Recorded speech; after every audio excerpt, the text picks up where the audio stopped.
अल्लाह का शुक्र है, रब का ये फजल है कि आजाद समाज पार्टी से जुड़ा हुआ हूँ। चंद्रशेखर भैया का रुमाल मेरे गले के अंदर है।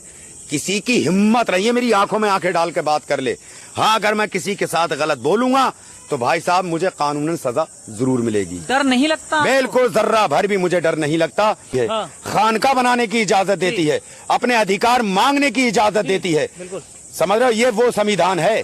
ये बाबा भीमराव अंबेडकर साहब ने इतनी खूबसूरत उम्मीद पूरे भारत के लिए दी है। अगर जिस दिन ये मनुवादी इसको समझ गए तो उनकी जिंदगी संवर जाएगी।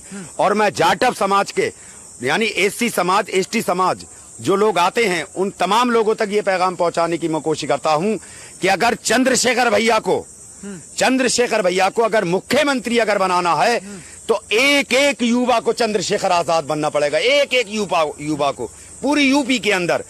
और अगर भैया को मुख्यमंत्री बनाना है तो जितने भी हमारे बुजुर्ग हैं उन्हें सबको बाबा भीमराव अंबेडकर साहब बनना पड़ेगा।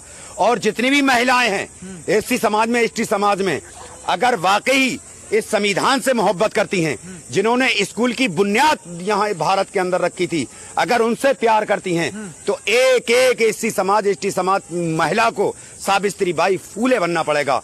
और जितनी भी मेरी मुस्लिम महिलाएं हैं उन लोगों से मैं बड़ी मोहब्बत और बड़े खुलूस के साथ ये अपील करता हूं कि भाई चंद्रशेखर आजाद का सारे लोग साथ दें। इस तरह से, जिस तरह से सावित्रीबाई फूले का साथ फातिमा शेख ने जिस तरह से दिया था उसी तरह से साथ देना पड़ेगा। समझ रहे हो, चंद्रशेखर भैया का।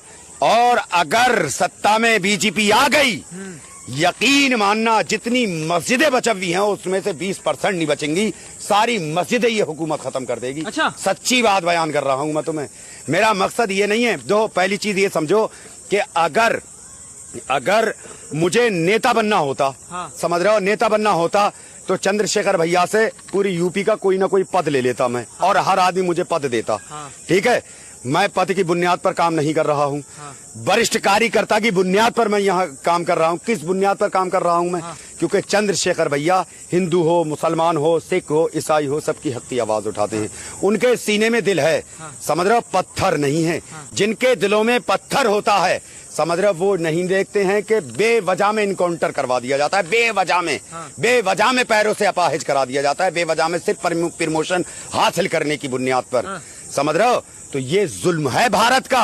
हाँ। ये जुल्म है भारत का। तो क्या लग रहा है जिस हिसाब से आप कह रहे हैं मस्जिदें ढाई जा रही हैं, खानकाएं ढाई जा रही हैं, क्या सांसद चंद्रशेखर आजाद बचा पाएंगे? मैं इस नगीना की सरजमी पर खड़ा हूँ, उस नगीना की सरजमी पर। हाँ। समझ रहे हो, और खाली नगीना की सरजमी पर खड़ा हुआ है यहाँ पर। और यहाँ से ही सांसद है चंद्रशेखर भैया। हाँ। पूरी